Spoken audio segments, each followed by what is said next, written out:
Welcome to this installment of One of a Kind. I am coming to you from the future right now because I'm about to show you the finished product. And I hope you stick around for the rest of the video because this has literally been a culmination of like 6 months of work. I started this duckbill style spoiler back in the middle of winter and started from nothing, literally. If you watch my first video, if you haven't seen that yet, go check it out. You can see the conditions that I was literally in the middle of like an ice storm shaping this thing. Then after that, I got some footage after of hitting, fiberglass on it and then reinforcing it. Then there was some time I didn't get some footage of. I actually tried to skin it with real carbon fiber. That didn't go so well. This is now my finished product, and it's just painted for now. But I guess I'm shooting this to kind of the timing that I was filming is so sporadic, so you're gonna see a couple of clips if you're interested in the actual process. After I shaped it with clay, then I did the fiberglass, then I reinforced it, and then we get on to the actual when the painting is done, and I explain a little bit and then install it back on. So, stick around. Okay, here it is. I am done shaping. Now, it's not perfect, but geez, it's pretty close. Okay, so I did the first layer of fiberglass on the wing, and I actually sanded down some of the high spots. So now I'm going to pop it off of the mold and bring it outside to my little portable garage because the fumes were pretty rough inside. But I need to pop it off the mold and put a couple more layers on the inside to really stiffen it up and reinforce it. So here we go. Here goes nothing, so to speak.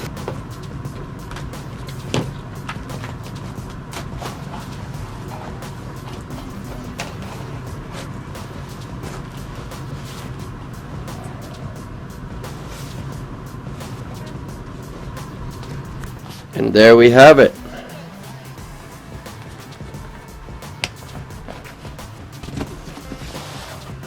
The beginning stages of our fiberglass duckbill spoiler. This is awesome. I am friggin' beyond ecstatic with my work. Look at this thing. Straight professional. The inside is smooth as could be. That's why you take that extra time on the mold. Alright, so now we need to stiffen it up, make it not pliable. And man, it holds it. Like if you bend it in, it goes right back to its molded shape nicely. That's awesome. That feels so nice. Oh, you know why? I'm gonna put a layer of resin. When it's all said and done, I'm gonna run a whole nother layer of resin over the top of this because that inside, because I put a layer of resin down first, is where it's at. That just feels awesome. I put 2 more layers of fiberglass on the inside of the wing. Spoiler, whatever the hell you want to call it. Then I put a layer of just resin on the outside. and have since sanded it down. I got a little deep right there, but it's a good foundation for, I'm going to get some Rage gold body filler and spread out a layer on it all, sand it down, and then prime it. Okay, I got the rear deck lid cleaned up. I got the duckbill.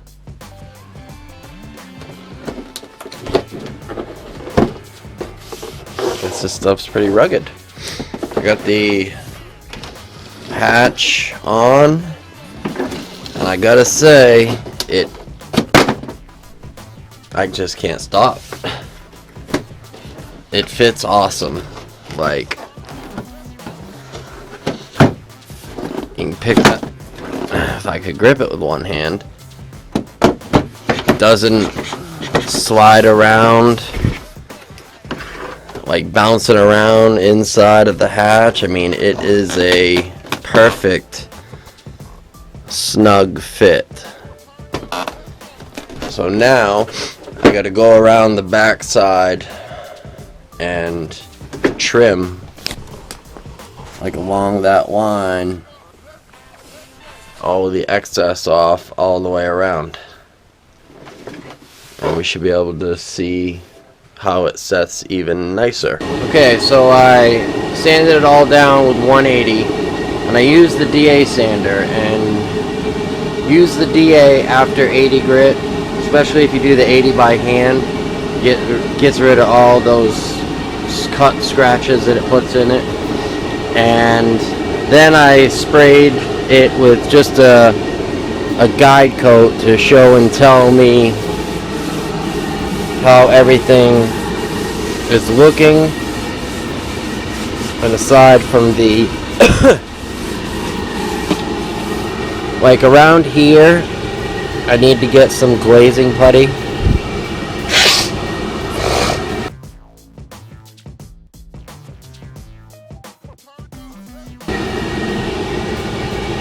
And clean up that, and then I've got a couple of spots right here and right here.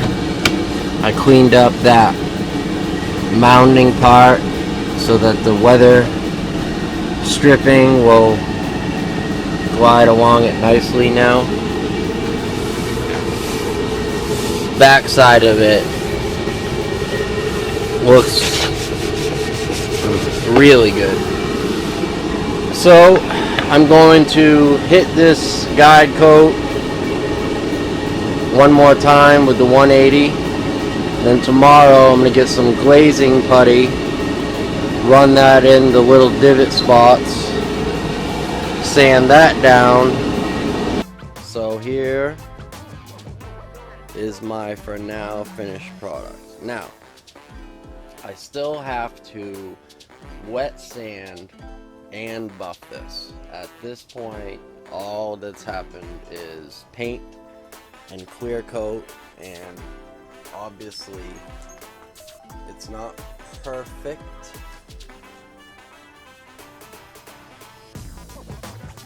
but it looks damn good. Just add scratches to it, that's good. This, what the frig? I waxed it good. Polished it up, I mean. This is the original. You can see it's got imperfections. So I'm probably going to get, I don't know. This is the original badge that came with the car, so I feel it's more authentic to keep it. So when I took this off the car, I intentionally saved it and said someday it's going back on. So my idea most likely is going to be somewhere down here, how it sets on the car down here. I almost put this on before, but then I stopped because I want it to be on the car so I can make sure that it's actually placed right. And this is where I definitely want to be careful.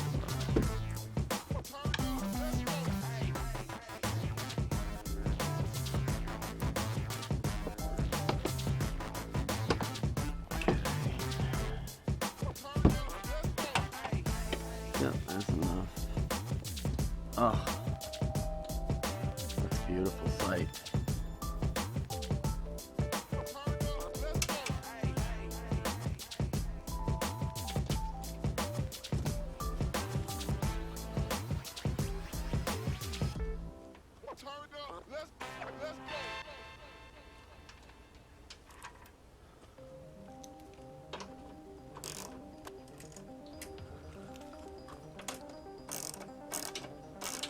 So I know I showed you already in the beginning, and if you're still here, you are a trooper, true fan.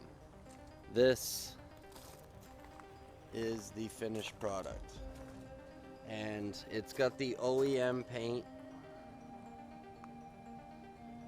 It's not really sunny right now, so you can't see the flake, and of course the pollen, I can't keep up with it and beat it, so it's covered, but you can kind of see a little bit of the flake. I remember the day I went and bought my first 10-pound box of clay at the local model store. But I guess the point is that there was so many times, so many nights when I was making this thing and I was just like, I don't want to do this anymore. This is not fun. And I didn't give up. Thank God for my girl. She is the most supportive thing in the world, and she told me, take a break, stop, you don't need it next week. Just my true voice of reason. Without her, this probably wouldn't have been finished. So, and to not have given up and to actually have it now has just, I don't know, something's happened, something's changing. Because I know it seems like just a little duckbill spoiler, but I'm ready. I can do anything. I made this. I didn't buy it, I made it. I'm sure nobody's still watching the video at this point, so I can say this shit. If you are, thank you for watching. My next video, which I'm about to start shooting right now, is about these rear window drag vents. I can't decide what color I like. I'm going to be cutting a clear cover so I can get rid of the fishbowl crappy X-Bell plastic, so that I can have these in my car during the rain and not have to take them out, and then when I go to the drag strip to run at the quarter mile and I want that air to be able to get in the cab, I can just pop them clear covers off. That's going to be my next video. It's what I'm about to start shooting right now. Duckbill's done. Those are coming. Also, carbon fiber roof rails are going to be going on this week, and a carbon fiber splitter. My video is about to come out as I'm finishing over the next couple of days the other side on how I did this wrap. And I guess this technically isn't a wrap. This is even further, because every single piece you see, every color, was all an individually cut piece. Now, think about what I just said as you're looking at this. A wrap is cool to have, and you get, massive credit if you have one. But to take one big piece of vinyl and cover a door is not the same as what I did. All by hand. All done in my condom garage. You don't need expensive equipment, or stop making excuses. I'm building this car right here in that. Sometimes in the middle of winter. So stop sitting around and waiting to start doing something. Because now you just got to start catching up. Today's the day. Stop watching so much YouTube. Start doing some stuff. Be sure that the YouTube you do watch is a video of mine, though. I'm just playing. You guys, until next time, more power, no car. I'm just kidding. Keep it custom.